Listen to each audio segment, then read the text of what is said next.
Fala galera, tudo bem com vocês? Muito boa tarde, professora Simone aqui em mais um episódio do Entre Nós, o podcast do Colégio Nobel, mais uma vez com a honra da minha parceira Laura. Boa tarde, Laura, tudo bem? Boa tarde, gente. Mais uma vez estamos aqui. Como combinado, voltamos, mas dessa vez com um foco um pouco diferente, né, Si? Exatamente. A gente vai falar um pouquinho hoje sobre os critérios de correção do Enem, né, as 5 competências, e dar umas dicas de repertório flexíveis, né? A gente sabe que às vezes na hora de dar prova não vem um repertório na cabeça, né, Laura? E os repertórios flexíveis, não é que eles se adaptam a todo tema, mas eles se adaptam a vários temas, então isso pode te ajudar. Com certeza. Né? Comecemos pelas propostas de intervenção. Não, gente, proposta de intervenção já foi. Passado. Pelas competências de avaliação. Desculpa, gente, eu já tô no podcast anterior. Sexta é assim, gente. Vamos lá, Si, competência 1. Vamos lá. Bom, o Enem trabalha com 5 competências, né, Laura? Cada uma valendo 200 pontos para totalizar os 1000, né, ali da redação. E a competência 1, quando você pega lá na planilha do INEP para olhar, tem uma frase gigantesca, mas na verdade ela representa simplesmente gramática, tá? Ortografia, pontuação, acentuação, concordância. Então, a competência 1, ela é gramática pura, né? Sim. Então, galerinha, atenção à escrita, acentuação, concordância, regência, coisas com as quais vocês já estão acostumadas, afinal, toda avaliação de redação vai avaliar a norma culta da língua portuguesa. Exatamente. Então, a 1 é isso, gente. Simples. A competência 2 é uma palavra que eu costumo dizer que resume a competência 2, que é inferno, tá? É exatamente isso. Por quê? Ela junta 3 coisas que nenhuma das outras bancas junta, né, Laura? E o Enem fala, não, deixa disso, vamos colocar tudo junto aqui e vai dar certo, né? A competência 2, ela vai avaliar, então, o tema, a estrutura e os repertórios. Exato. Então são 3 coisas na competência 2. Vamos falar um pouquinho de cada um deles. Quando nós falamos dessa avaliação do tema, moçada, é super fácil. Vocês precisam apresentar as palavras-chave que estão no comando. Então, efeitos das mudanças climáticas no Brasil. Vocês precisam apresentar essas palavras-chave, preferencialmente já na introdução, mas retomando essas palavras ao longo do texto, por meio, preferencialmente, também de sinônimos, para não ter 20 efeitos durante o texto de vocês. É importante, então, que vocês tenham sinônimos. Quando nós falamos da estrutura, nós estamos pensando nessa paragrafação, no que nós precisamos colocar, né, Cid? Exatamente. Então, a estrutura básica de texto dissertativo, né, Laura? Não precisa de título, já falamos disso, né, no outro episódio. 1 parágrafo de introdução, 2 parágrafos de desenvolvimento, 1 para cada argumento e 1 de conclusão. Você vai trabalhar com 2 argumentos no Enem, né? Eu posso fazer 4, 5? Não vai caber, né? Isso é um clássico, né? Com tudo que tem que fazer no Enem, não vai caber. 2 argumentos e 1 parágrafo de conclusão. Então, é isso que o Enem vai procurar de você. Uma introdução que contextualize o tema e apresente os argumentos, o desenvolvimento, então, com justificativa, comprovação, e a conclusão com a proposta de intervenção. É isso. Isso é a estrutura básica. E quando a gente fala de repertórios? Quando nós falamos dos repertórios, eles vão considerar se eles são legitimados, ou seja, se eles são verídicos, e se eles são produtivos, ou seja, se você conseguiu usar esse repertório fazendo uma relação adequada com aquilo que você está apresentando. Então não basta trazer um repertório que seja de fato legitimado, mas às vezes que não tenha tanta relação, ou que fique alguma abinha aberta, não bem relacionada. E só voltando ao tópico anterior, que não lembro se a gente comentou no episódio anterior, galerinha, terceira pessoa. Sempre, isso é importante, tá? E às vezes a gente nem percebe um deslize no verbo, né, Laura? Coloca uma primeira pessoa do plural, um nós, né? Fazemos, Outra coisa também, que vocês têm muito costume, como é Brasil, nosso país. Gente, nosso é primeira pessoa. Então, no Enem, vocês precisam dizer a nação verde e amarela ou a sociedade brasileira, mas vocês precisam estar de fora, digamos assim, desse texto. Então, não sei se a gente comentou no episódio passado, se a gente comentou, vocês anotem de novo, mas só para reforçar que essa questão da pessoa, do discurso que vocês vão empregar durante o Enem. Exatamente. Até essa questão de ser legitimado, a gente vê muita confusão, especialmente em filosofia, né, Laura? Ou ou troca de nome de autor de livro, né? A gente vê muito o quarto de despejo da Maria Carolina, né? Então troca o nome da mulher, ou você pega uma citação de um filósofo e joga para o outro, então nesse caso o repertório não é legitimado, então é como se ele não existisse lá, então você vai perder nota na competência 2, beleza? E na competência 3? A 3, né, que ela vai trabalhar de fato com 2 elementos, a avaliação da argumentação de fato, então a qualidade dos argumentos, a quantidade de explicação e também o projeto de texto, né? Então isso é avaliado na competência 3. Vamos falar um pouquinho de projeto de texto? Projeto de texto é se vocês, por exemplo, apresentou os 2 argumentos, se você depois desenvolve esses 2 argumentos, lá na conclusão, quando nós falamos da proposta de intervenção, se você faz a retomada do repertório inicial, ou seja, se você mantém essa ideia e você vai construindo, fazendo esse planejamento, ou seja, você planejou os argumentos, você desenvolveu essa ideia, você retomou aquilo que foi apresentado, ou seja, não foi um texto do além, digamos assim, é possível marcar se houve essa progressão. Exatamente. Então, basicamente, a competência 3 é isso. E a 4? A 4 é uma competência que vai avaliar os mecanismos coesivos, esses operadores que vocês utilizam. Nós comentamos no podcast passado e vamos enfatizar. É importante no Enem que eles avaliam os conectivos entre os parágrafos e a Simone comentou sobre esses relacionais. Então, nessa ordem, sob esse viés, relacionando esses parágrafos e dentro dos parágrafos. Ou seja, moçada, vocês vão usar vários conectivos. Então, conectivos diferentes, conectivos que sejam pertinentes e como nós já enfatizamos, não adianta saber conectivos e usar de maneira inadequada. Então, conectivos para explicação. Por quê? Uma vez que, já que, pois, se for algo contrário, todavia, no entanto, ou se você for fazer uma concessão, embora, ainda que. Então, mecanismos entre os parágrafos e dentro dos parágrafos. Esqueci Exato. alguma coisa? É o que o Enem chama de conectivos inter e intraparágrafos, né? E é importante lembrar que o Enem vai procurar também que eles usem não só conectivos simples, mas também os operadores argumentativos, ou seja, aqueles que dão ênfase, né? Por exemplo, não só, mas também, sobretudo, inclusive. Então é importante que vocês usem isso e que usem associados a eles também, que a gente vai procurar, né? O Enem vai trabalhar com marcas de autoria, então que você use adjetivos, advérbios que reforcem a sua posição. Isso vai ajudar também na construção de um texto bem organizado, tá? Só tomem cuidado, pessoal, que autoria, nesse caso, não significa uma primeira pessoa. Exato. Então, como foi comentado por meio de adjetivos, advérbios, porque nós sabemos que são classes que marcam uma opinião. Se eu digo infelizmente, é uma avaliação que eu estou fazendo do cenário. Se eu digo felizmente, é outra avaliação. Mas então essa autoria não significa uma primeira pessoa, certo? Exatamente. E aí, por fim, a competência 5... Gente, o último parágrafo de vocês basicamente vale 200 pontos. Exato. Porque será avaliada a proposta de intervenção. Então, nesse caso, eles vão avaliar se vocês colocaram os 5 elementos, como nós comentamos no episódio passado: ação, agente, modo, finalidade e detalhamento. Mas é importante, não basta colocar os elementos para que você tenha 200 pontos, né, Sim? Exatamente. Então, todos eles têm que estar relacionados a um problema, pelo menos, que você discutiu no corpo do texto.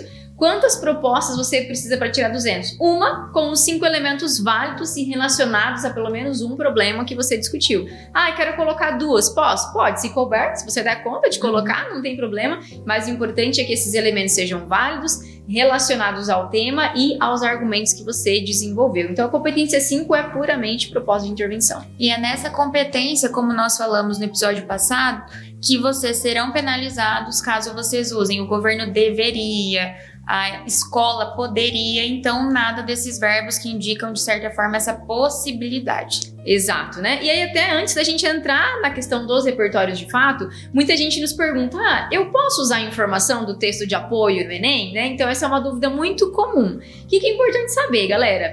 Você pode usar informações do texto de apoio. O que é que não pode? Vocês não podem fazer cópias literais desse texto de apoio. E é claro, para vocês terem uma boa nota, vocês precisam extrapolar esse texto de apoio. Então, claro, um texto de apoio está ali para apoiar. Então, o Enem normalmente traz um texto que explica mais ou menos o que seria essa temática, como o trabalho de cuidado do ano passado, mas vocês não podem ficar somente nesse texto de apoio, e um erro gravíssimo é copiar esse texto de apoio. Exatamente. Então, o importante é usar o que tem ali, mas trazer informação nova, né? Seja os repertórios, argumentos, né? As redações que pontuam para mais de 900, em geral, elas têm um repertório na introdução para apresentar a temática e um repertório associado a cada argumento. Então, se você usou, por exemplo, um argumento do texto de apoio, tenta pegar um repertório de fora, ou o contrário, né? Peguei o repertório do texto de apoio, tenta pegar um argumento de fora, explorar ali mais a explicação, beleza? Acho que de critérios de correção é isso, né? Bora para dica de repertório, que é o nosso foco de hoje. Vai lá, Laura, vamos começar. Olha, desculpa, gente, te cortei, já queria acelerar. Mas é o seguinte, o Enem, como nós comentamos, ele tem essa vantagem de aceitar vários tipos de repertório. Então, eu acho que como nós estamos falando, na maioria das vezes, de um problema do Brasil, é interessante que vocês saibam algumas questões da Constituição. Então, por exemplo, eu separei uma colinha, gente, para não passar informação errada para vocês, que a cabeça numa sexta-feira eu já não... Então, quais são os objetivos fundamentais da República? E um que me chama a atenção, é o inciso 3º, que diz erradicar a pobreza e a marginalização e reduzir as desigualdades sociais e regionais. Então, quando a gente pensa num Brasil de territórios continentais, aqui entra aquela ideia de refutação. Embora seja um objetivo do Brasil, quando a gente fala de analfabetismo, quando nós falamos de insegurança alimentar, nós sabemos que esses problemas muitas vezes têm lugar no Brasil. Então, seria algo para vocês contradizerem. Nós sabemos que, segundo o artigo 5º, todos são iguais sem distinção, e o artigo 6º, que garante todos os direitos sociais aos cidadãos, ou seja, direito à saúde, ao lazer, à educação, à alimentação, ao transporte. Então, para mim, são repertórios que vocês conseguem adaptar com facilidade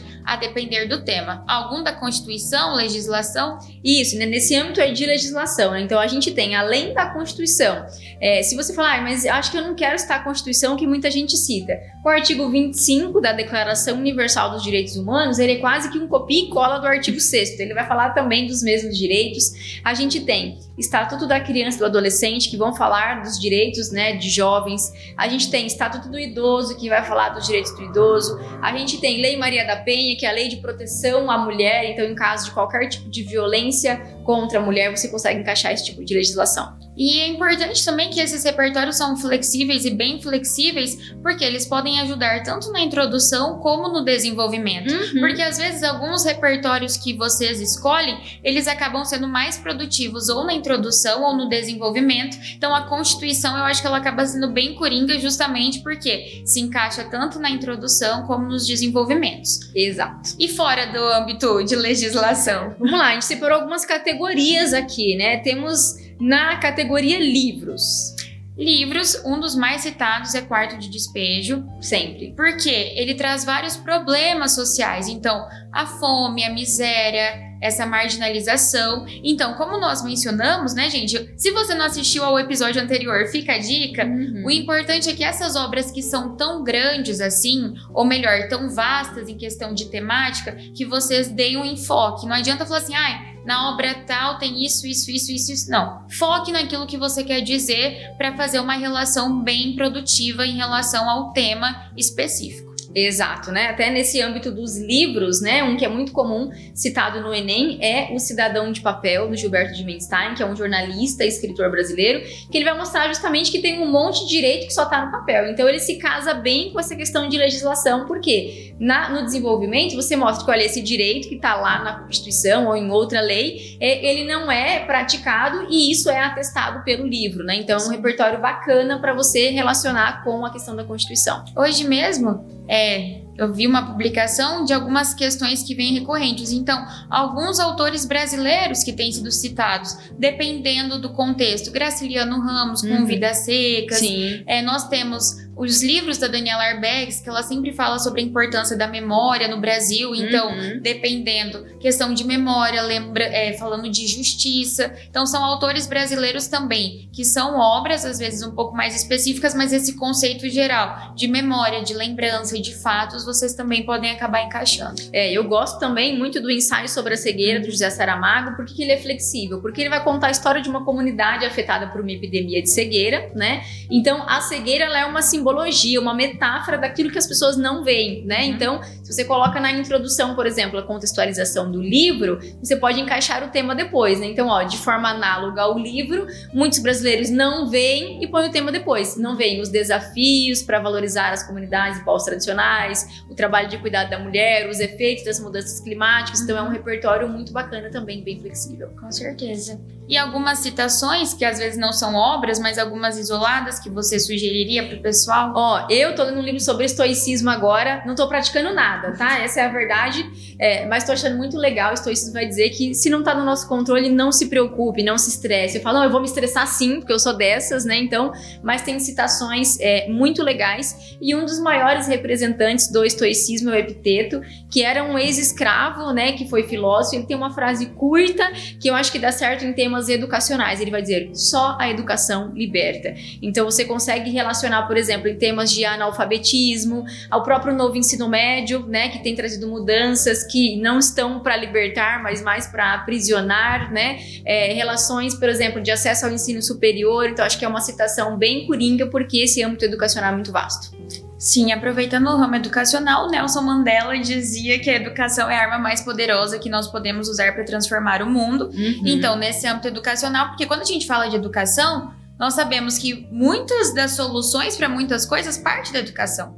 Então, às vezes pode não ser talvez o foco, mas que você faça uma ligação, vocês conseguem encaixar. Em questão de pensamentos, eu gosto muito da Djamila, que diz que para tirar um problema... Resolver um problema é necessário tirá-lo da invisibilidade. Sim. E normalmente o Enem faz isso, né? Ele tira problemas da invisibilidade. Então, quando a gente fala desse trabalho de cuidado em relação à mulher, era um tema que não era tão visto. E depois, a partir do Enem, então essa questão da invisibilidade, talvez muitos problemas continuem justamente porque eles são invisíveis. Exato. Voltando mais para o âmbito da tecnologia, né, tem uma frase curta também do Steve Jobs, que é um grande empresário da tecnologia, que ele vai dizer, a tecnologia move o mundo, né? Então ela é curta e você consegue associar então qualquer tema falado de inteligência artificial, né, de suas contribuições, seus limites éticos. Então é uma citação curta, não ocupou muito espaço, que dá muito bem com esse tema de tecnologias. Exato. E acho que a gente já tá passando da nossa hora. Vamos só fechar com conceitos, porque tem 2 conceitos que eu gosto bastante, que eu acho que é muito cara de Enem. Um deles é o conceito de necropolítica, né, de um filósofo chamado Attila Mbembe, que é um conceito contemporâneo, que vai mostrar então de políticas públicas que foram criadas para determinar como as pessoas vão viver e como as pessoas vão morrer. Então esse é um conceito contemporâneo que mostra, por exemplo, o modo como as políticas públicas são organizadas.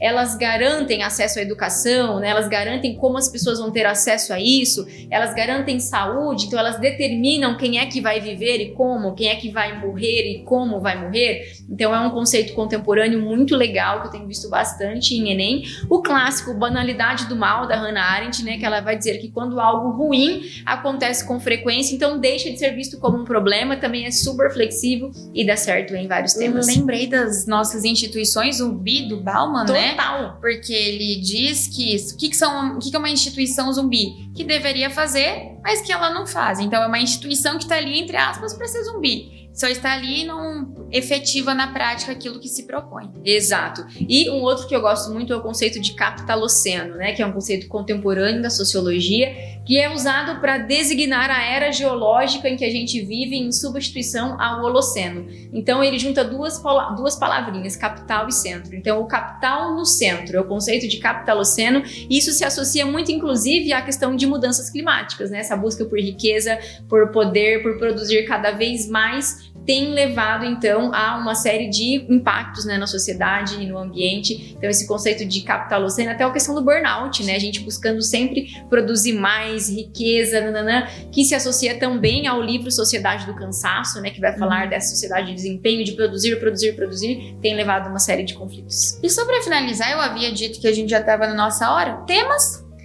E temas vários, né? Hoje tem tanta coisa acontecendo, a gente tem muitos problemas falando de mudanças climáticas, insegurança alimentar, burnout. Esse ano saíram algumas pesquisas sobre analfabetismo, a criatividade do estudante brasileiro, que são resultados de pesquisas e que escancaram esses problemas. Claro, o Enem, como nós acabamos de falar, às vezes o Enem traz problemas que a gente sequer imaginava que ele colocaria, mas até uma coisa que caiu na UEM, que seria a violência política de gênero, que está aí escancarado, ano de eleição. Então, são vários os temas, mas para vocês ficarem ligadinhos, que talvez vá que apareça algum desses. Especialmente sobre tecnologias, né, e o quanto isso tem impactado a vida de jovens, adultos, o quanto isso impacta a educação, né, várias instituições tentando proibir o uso do celular dentro de escolas, né, então acho que isso também é um tema que a gente pode vir por aí. Com certeza. Acho que agora deu. Acho que agora deu, gente.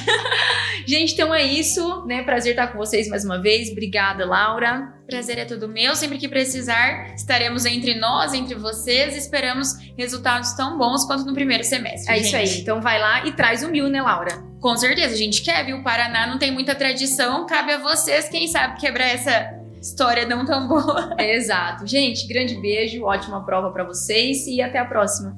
Tchau, gente. Tchau.